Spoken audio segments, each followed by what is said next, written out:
Hello and welcome to Our American States, a podcast from the National Conference of State Legislatures. I'm your host, Ed Smith. How many times have you wanted to object, disagree, or opt out of something, but you end up just swallowing your words or shaking your head and just going along? And we end up being what I say, wired to comply. That was Dr. Sunita Sah, a professor at Cornell and an organizational psychologist. She is also the author of Defy, The Power of No in a World That Demands Yes, published earlier this year. Sah will conduct a webinar on May 5th at noon Mountain Time as part of this year's NCSL Legislative Staff Week. Sah's book explores why people say yes and go along at work and in relationships, even when they want to say no. In this conversation, she explains how most people are conditioned to see defiance as a negative trait. Instead, she argues, defiance based on deeply held values can be a positive force in the workplace and in society in general. She discussed how to evaluate a situation where you may want to defy, how we need to train ourselves to see defiance in a different light, and why it's so difficult to make that transition. Sah also addressed defiance in the legislative workplace and the complications that can arise in a complex hierarchy. She also explained that while defying is not risk-free, going along when you know you should object carries its own hazards. Here's our discussion. Dr. Sah, welcome to the podcast. It's wonderful to be here. Thank you for inviting me. I wonder if you could start and just tell listeners a little bit about your background. Absolutely. So I am currently a professor at Cornell University, which is actually now my third career. My first career started in medicine largely because of expectations and compliance. So as a child, I was known for being an obedient daughter and a student. And I remember asking my dad at one point, what does my name Sunita mean? And he said in Sanskrit, Sunita means good. And mostly I lived up to that. I did what I was told. I got up when I was told to, went to school on time, even had my hair cut the way my parents insisted. And they're the messages I received from, not just from parents, but from teachers in the community, was to fit in, to be good, to obey, not question authority, do as you're told. And we often teach our children those messages. It's also perhaps a dynamic that's familiar to many children of immigrants, that you have this strict upbringing and expectations to be high achieving. So as I had the grades, I was told that medicine is the best thing you can do. So that is what I did. In the UK, the medical degree is actually a combined undergraduate and graduate degree. So I started at the age of 18. It was 5 years. But during that 5-year degree, in my third year, I took a year out to study psychology. And I just really loved that year, probably resulting in where I am now.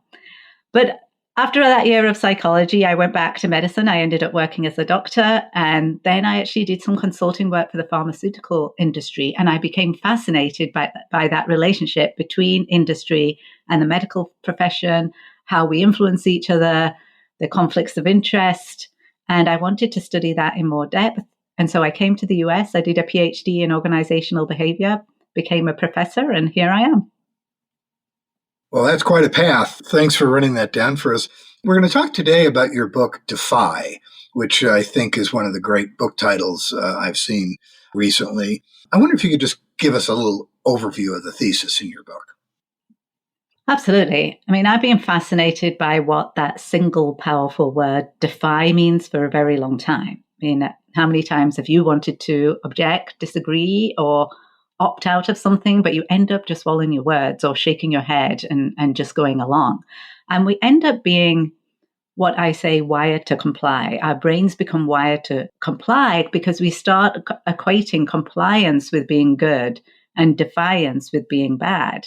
And that can actually cause serious problems. So when I delved into this, I found things such as in one survey, on average, 9 out of 10 healthcare workers, many of them nurses, feel too uncomfortable to speak up when they see a colleague or a physician making an error. So I started to wonder, is it sometimes bad to be good? And what do we sacrifice by always trying to be so compliant? Because even if it's not a life and death situation, like for the nurses, keeping silent when you know something is wrong can actually be quite soul destroying. And so I've spent ages studying now influence, advice, and authority. And what I found that is crucial and substantially changed how I think is that we've misunderstood what it means to defy. And I came to this revelation that we need a new definition for defiance. So the Oxford English Dictionary definition of defiance is to challenge the power of another person, to resist boldly and openly. Now, I grew up in the UK, so I'm not one to normally challenge the Oxford English Dictionary, but my definition is that to defy is simply to act in accordance with your true values when there's pressure to do otherwise. So we reframe this from a negative connotation to a proactive positive force in society. Because if we think about it, every individual act of compliance, of consent, of dissent, they create the societies that we live in. You make a distinction between the words comply and consent. And I think most of us use those words pretty interchangeably. But I wonder if you could talk a little bit about why you differentiate between them. Yes, compliance and consent are often conflated with each other, but they're actually fundamentally different. Compliance is simply going along with something. We can either slide into it without thinking, or it's externally imposed by somebody else's suggestion, an order, or society's expectations. Consent is not compliance. True consent, or what I call a true yes, 5 elements must be present. And I take this from the definition of informed consent in medicine, but we can apply it to other decisions that we make in our lives. So the 5 elements are, first of all, capacity. So we need to have the mental capacity to make the decision. So we're not sick, we're not under the influence of drugs or alcohol. We need information, knowledge. We need to be given information about our decision. Then we need understanding of that information. So a true grasp of the risks, the benefits, and the alternatives. And the 4th element is the freedom to say no. Because if we don't have the freedom to say no, then that's merely compliance. It's not consent. So if you have those 4 elements, the capacity, the knowledge, the understanding, the freedom to say no, then the 5th element is your authorization. If you want to say yes, it's your informed consent, your true yes. If you want to say no, it's your informed refusal. It's your true no. So consent is a thoroughly considered authorization. That's an active expression of your deeply held values. Now, you mentioned before that many of us are raised to see compliance, going along, as to be a good thing. That's a positive value, and defying is not. And I wonder if you think it makes it difficult for people when they come into a situation where they think that goes along with what you've just described, and they think that they shouldn't comply, but that they just can't bring themselves to do that. Right, absolutely. I think the way that we are socialized makes a big difference as to how difficult we find it to defy when we're older. If we become wired to defy, then defiance becomes really difficult, not just because of its negative connotations, but because we haven't practiced for it. We're not trained for it. And so one of the biggest things is, if you were raised with a masterclass of compliance, like I was, is to start practicing and start training for it, because that's the only way to change those neural pathways and make it easier for us. It feels so unnatural for many of us because we have been raised to be so obedient, so compliant, that it actually feels really unnatural to defy. I wonder, in the course of your research, I know you've interviewed many, many people, are some people more naturally inclined to defy than others? Well, yes, if they have been trained for it, for sure they are. But the 3 key reasons for why people actively resist defiance, what I've seen, we often feel enormous pressure to go along with other people. And that social pressure is real for many people. And there's a particular psychological process, which I can delve in a little bit more, which I call insinuation anxiety, that some people feel high levels of every day and some people do not. So yes, it is more natural for some people to defy authority than others. There's also a couple of other reasons, and that's our sort of misunderstanding of compliance and defiance. And I've spoken a little bit about that. And then the third one is, once we decide to defy, do we actually have the skill set? Do we know how to do it? Our primary audience for this podcast is legislative staff members, and they work in a maybe not unique, but an unusual situation where there's really two levels of hierarchy. One is the one where they report to their supervisors and that sort of thing. And that kind of fits in, I think, with what we've been talking about. But the other level is they're working with elected officials who, I think it's fair to say, expect a certain amount of deference from people, particularly the staffers who work in the legislature.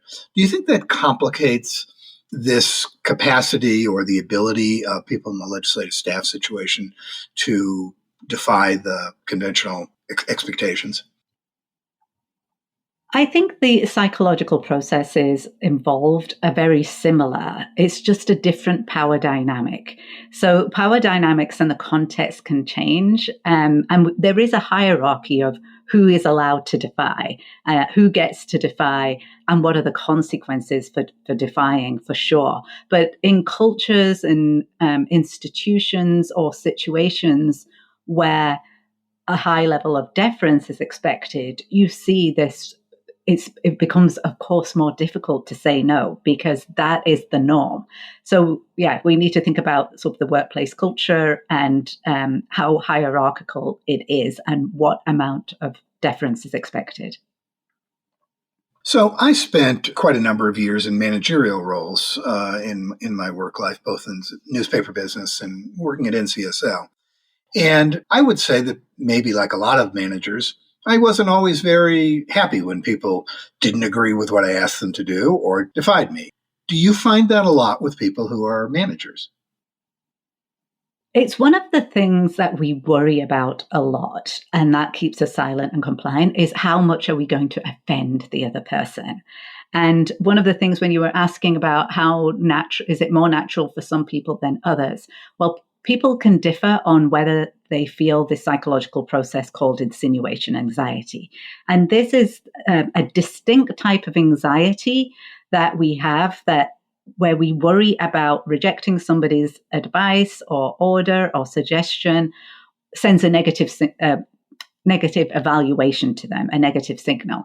So we don't want to imply that managers are incompetent or they can't be trusted. It becomes very, very difficult. And for some people with high levels of insinuation anxiety, it becomes even more difficult. If everybody else is following your manager's suggestion and you think it's wrong, it's very difficult to point that out. There's ways it can be done with what we call constructive voice. And it really depends, again, going back to the workplace culture, the level of deference that's expected and whether it's an expressive culture or not, whether you can question or not.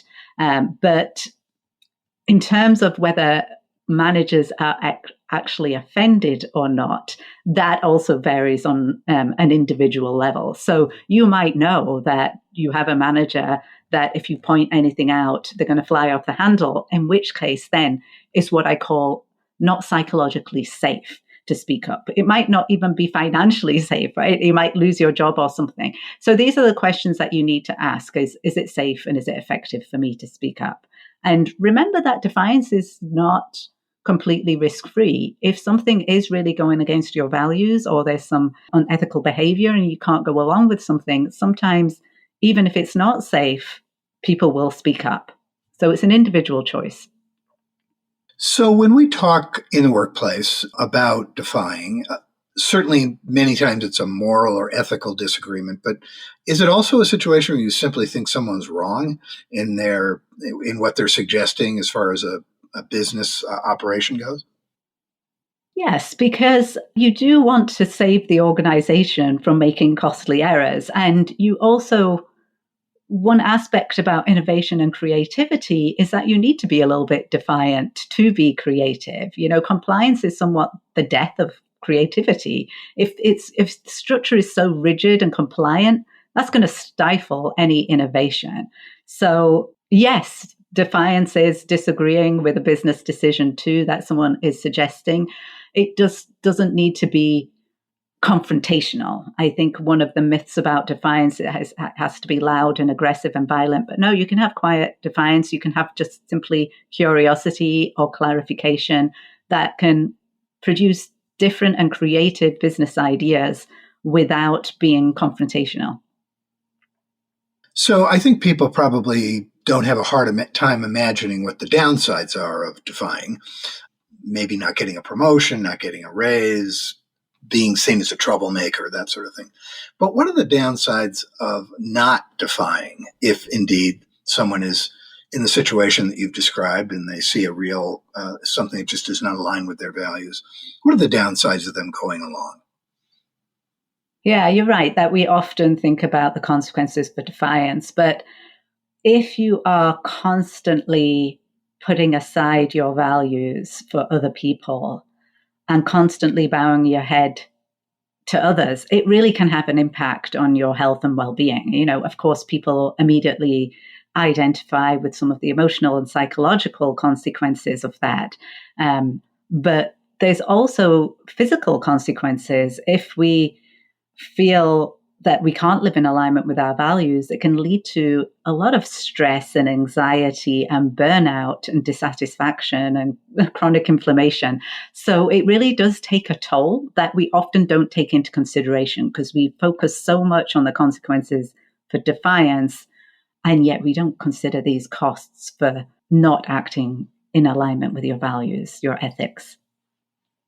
So I think we've been talking, maybe not entirely, but that we're talking about business situations. And I wonder, as I mentioned before about the legislature, is it different in public government sorts of jobs? I know you said we talked a little bit before that you've spoken with people in law enforcement and that kind of thing. Do you see a distinction there? Is there a different way that people should act depending on whether they're in a private business situation or in a public government situation?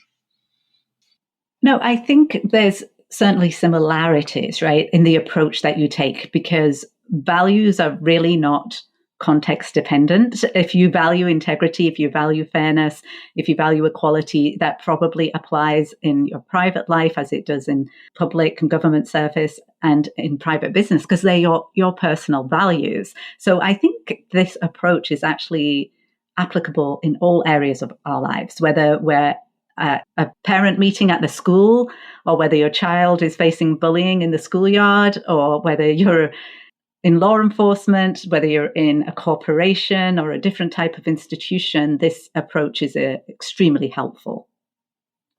And as we wrap up, Dr. Sah, I wonder if you have any other thoughts you'd like to share, again, thinking of this audience of legislative staff. I think one of the things is really, first of all, to have a mindset shift about what we think about defiance, because it is often associated with this negative connotation, and we think of it as bold or angry, or we might think about it as heroic or superhuman and out of reach. Like, we think of it as a personality trait, and it's not. It's a skill set. You don't have to be brave. You don't have to be a superhero. You don't have to have a strong personality or be larger than life. It's available and necessary, actually, for all of us. And we can do it in our own unique way, with far less stress, far less anxiety, far less angst than we used to have. As long as we view defiance as acting in alignment with our values when there is pressure to do otherwise, there's many different ways to do it. It doesn't have to be loud or public. Well, Dr. Sah, thank you so much for taking the time. And I know people will certainly enjoy your webinar when you do that for the legislative staff group. Thanks a lot. Thank you very much. I've been talking with Dr. Sunita Sah, the author of Defy, about the power of saying no. Sah will conduct a webinar on May 5th as part of NCSL's Legislative Staff Week. Thanks for listening. You can check out all the podcasts from the National Conference of State Legislatures by searching for NCSL Podcasts wherever you get your podcasts. This podcast, Our American States, dives into some of the most challenging public policy issues facing legislators. On Across the Aisle, host Kelly Griffin tells stories of bipartisanship. Also check out our special series, Building Democracy, on the history of legislatures.